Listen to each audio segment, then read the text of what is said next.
Hello music fans, welcome to the Death by Unicorn channel for another segment of What's New 2022. I'm going to talk about 6 albums that came out on July 1st, 2022 in my order of preference, starting with Satyr and their album Totem. This is their second album. It's post-hardcore with progressive metal, gent, mathcore influences thrown in there. This is a really great release. If you're a fan of bands like Protest the Hero, Idola, and Capstan, this will be something that you're into. Lots of great guitar parts, lots of great singing vocals and screaming vocals on this album. I look forward to hearing what they do next. Secondly, I'm going to talk about the release from the Deer Hunter called Antimai.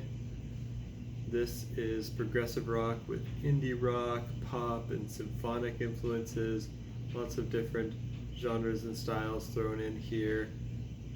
Everything they put out is top notch, and this is no exception. This is a concept album that acts as an atlas of a fictional world's last remaining metropolis, exploring its social hierarchy from the outside in, exploring 8 separate castes in this fictional city.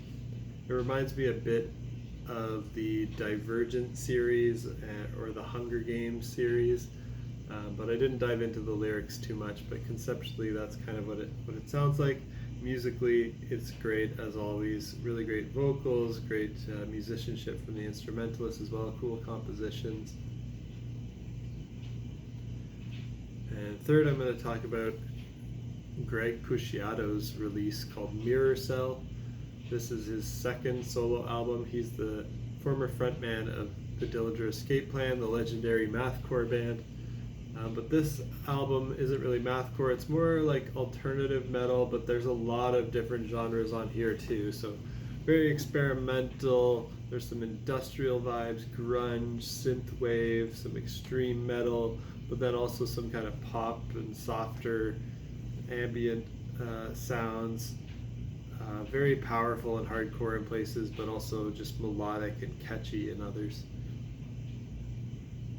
And next I'm going to talk about Sherinian and his album Vortex. This is instrumental progressive rock and metal from this former Dream Theater keyboardist. His playing and compositions are amazing. He got great guest collaborators on this too, like Steve Lukather, Zach Wilde, and Bumblefoot, and even more. So I highly recommend this as well for people who are into instrumental music with some kind of virtuoso vibes. There's some jazzy vibes on here. It's pretty cool. Fifth one I'm going to talk about is from a band called Horizon Ignited, and the album is called Towards the Dying Lands. This is melodic death metal with some metalcore influences. This is their second album, and I think this would be good for fans of In Flames.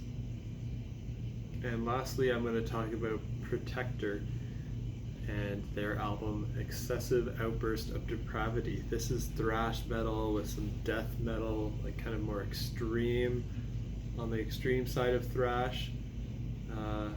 It's their 8th album, very extreme, intense, brutal. They're a German thrash metal band who's been around for a while, since the 1980s. So it's cool to hear them still going strong. And that's it for today. Until next time, peace out. Let me know if I missed anything great.